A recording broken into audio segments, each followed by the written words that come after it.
Assalamualaikum warahmatullahi wabarakatuh. Salam sejahtera bagi kita semua. Salam budaya. Bertemu lagi dengan saya Agung Hermanto dalam YouTube channel Tukul Jagat yang berisi tentang edukasi seni budaya serta tradisi lokal, yang mana kesemuanya saling berhubungan dan kita perlu mengetahui makna apa yang terkandung di dalamnya sehingga kita bisa menyampaikan hal itu kepada penerus kita atau anak cucu kita atau kepada orang lain sehingga tidak ada kesalahpahaman nantinya. Dan bagi Anda yang baru bergabung dalam channel saya, silakan klik tombol subscribe dan like serta share video ini apabila video ini baik menurut Anda dan bagus menurut Anda, karena dengan menge-share video ini maka Anda sama dengan berbagi ilmu kepada untuk orang-orang di sekitar Anda. Dan hari ini saya mencoba membahas tentang warangka yang bagus ya, atau apa ya istilahnya, warangka yang baik kalau menurut versi dunia pertosan ajian yang berkembang saat ini. Jadi sebetulnya aspek pemilihan warangka itu tidak hanya dari bahan kayunya tapi bentuknya juga, terus teknik panjingan warangka atau teknik apa ya istilahnya ya, untuk menyetel keris itu juga harus diperhatikan. Yang pertama, tidak hanya jenis kayu yang harus kita perhatikan, karena sebetulnya tidak semua jenis kayu itu cocok untuk tosan aji kita. Contohnya kayu jati. Sebetulnya kayu jati kalau di ini ya, di apa ya, kalau katanya sesepuh saya, kayu jati itu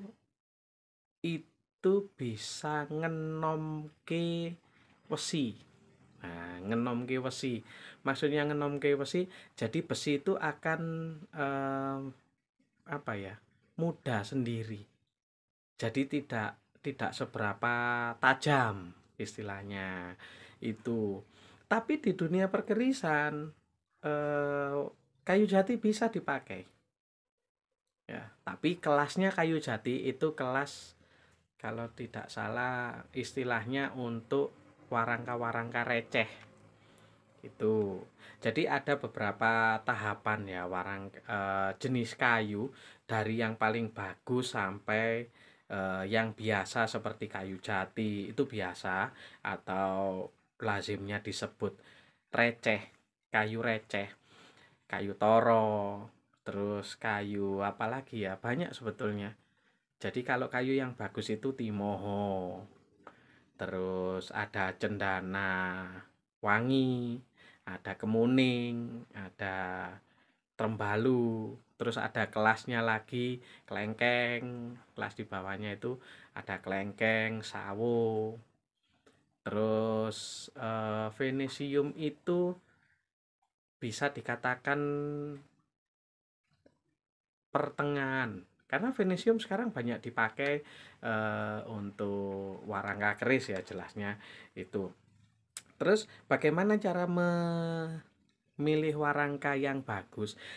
Intinya itu warangka bentuknya harus apa ya istilahnya, presisi. Maksudnya itu bentuknya indah. Jadi pertama harus memilih kayu itu. Yang kedua bentuknya indah, terus proporsional.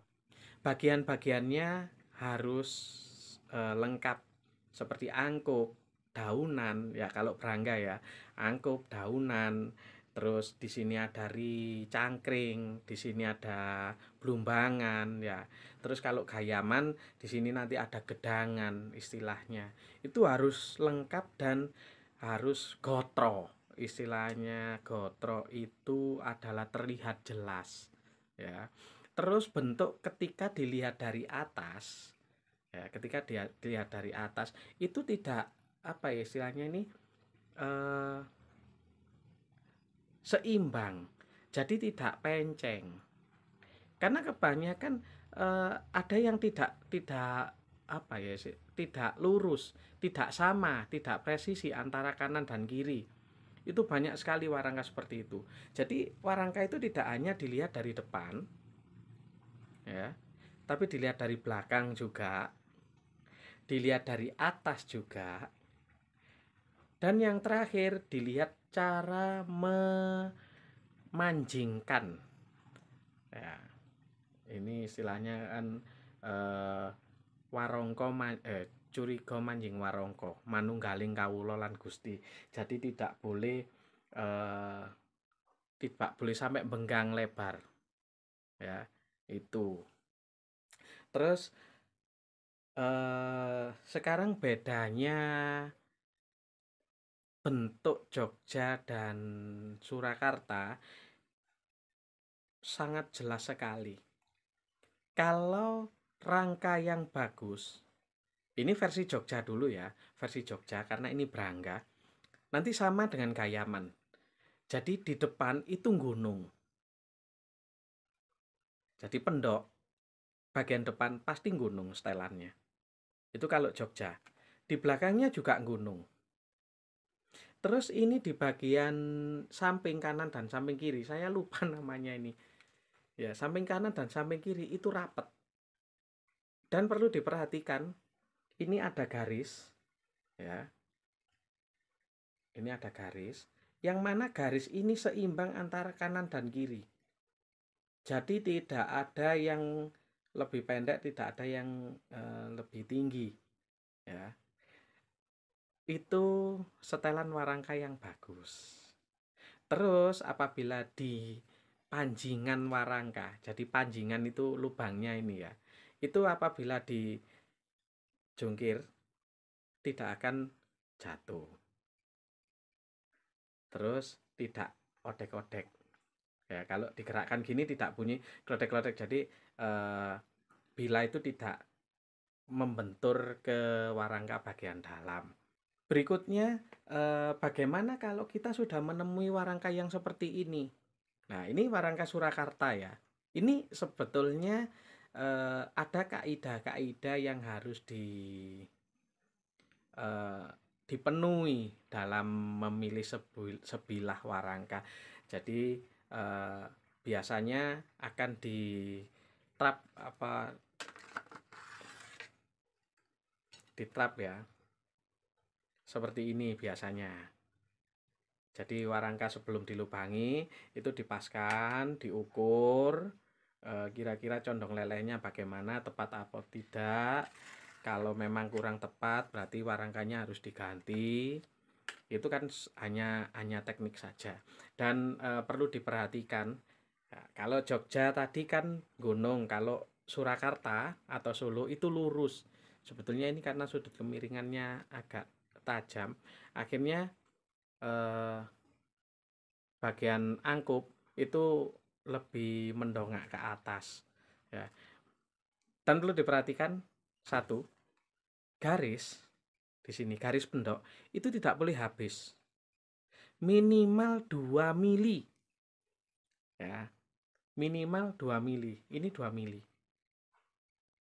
ya. Minimal 2 mili ini ya, ini pembatas pendok dan gabelan. Belakangnya juga harus lurus, ini Surakarta ya.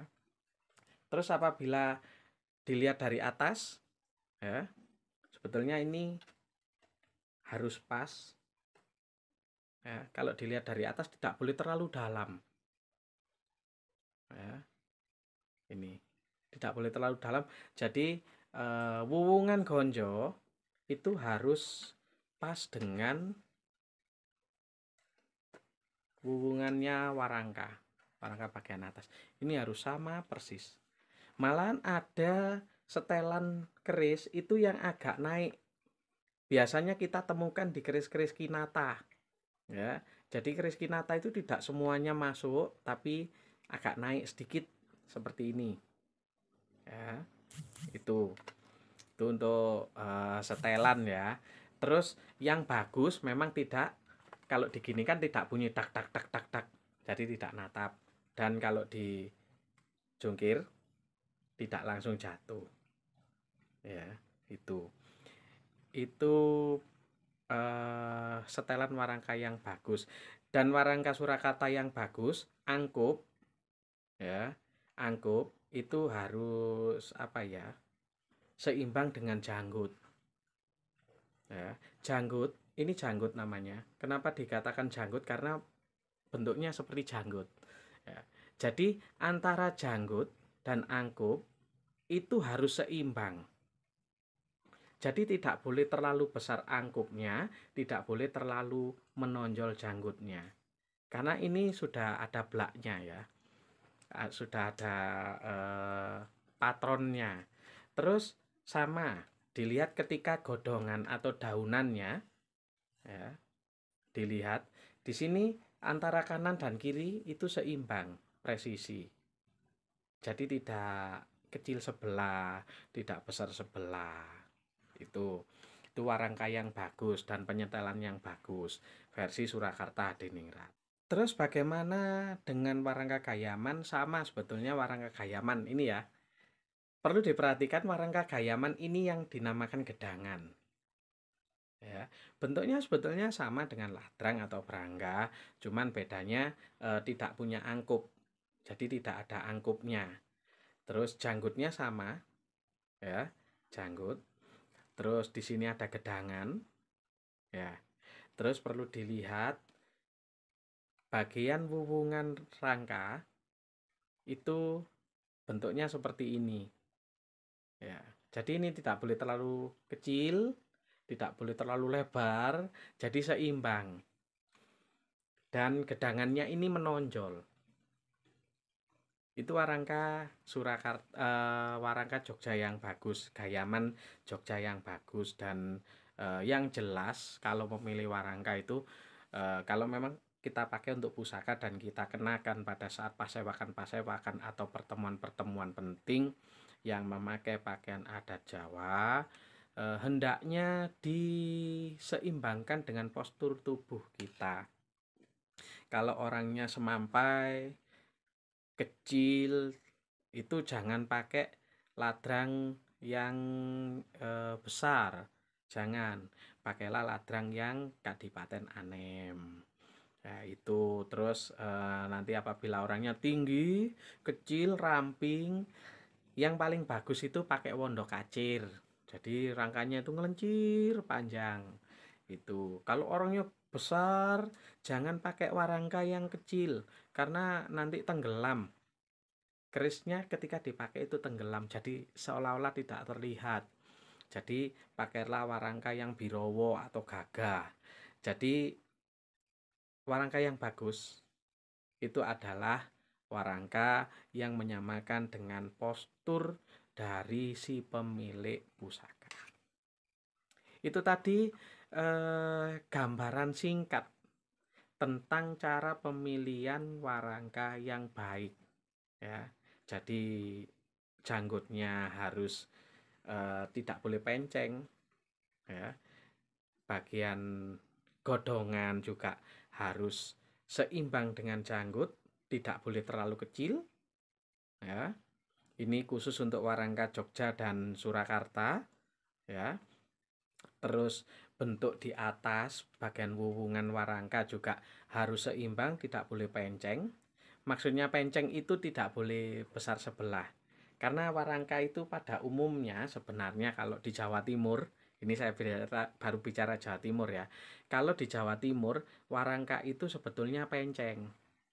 Jadi bentuknya itu bagian depan sama bagian belakang itu beda. Ya. Ini kalau di Jawa Timur. Kenapa seperti itu? Karena orang Jawa Timur itu lebih suka menyesuaikan postur tubuhnya. Jadi ketika dipakai itu tidak nyantol. Jadi antara kanan dan kiri, ya, ini kanan ya, ini kiri. Posisi warangka kan seperti ini nanti. Oh gini. Nah, gini kan. Kalau di posisi belakang ya, jadi antara sini dan sini kalau diginikan antara kiri dan kanan itu biasanya melengkungnya ke kanan, jadi ininya lurus, hampir lurus, bukan lurus ya. Ini yang kiri hampir lurus, yang kanan lebih terbentuk agak melengkung. Karena apa? Karena fungsinya pada saat cara pemakaian supaya tidak nyantol ke perut, tidak nyantol ke pakaian seperti itu ya. Jadi itu cara memilih warangka yang baik ya, yang bagus kalau menurut saya. Yang saya pelajari. Apabila ada pertanyaan silahkan tinggalkan komentar, dan apabila ada kesalahan tutur kata saya yang kurang berkenan di hati teman-teman, saya mohon maaf yang sebesar-besarnya. Terima kasih telah menonton video saya sampai selesai, dan akhir kata dari saya, wallahu muwaffiq ila aqwamit thoriq. Wassalamualaikum warahmatullahi wabarakatuh. Salam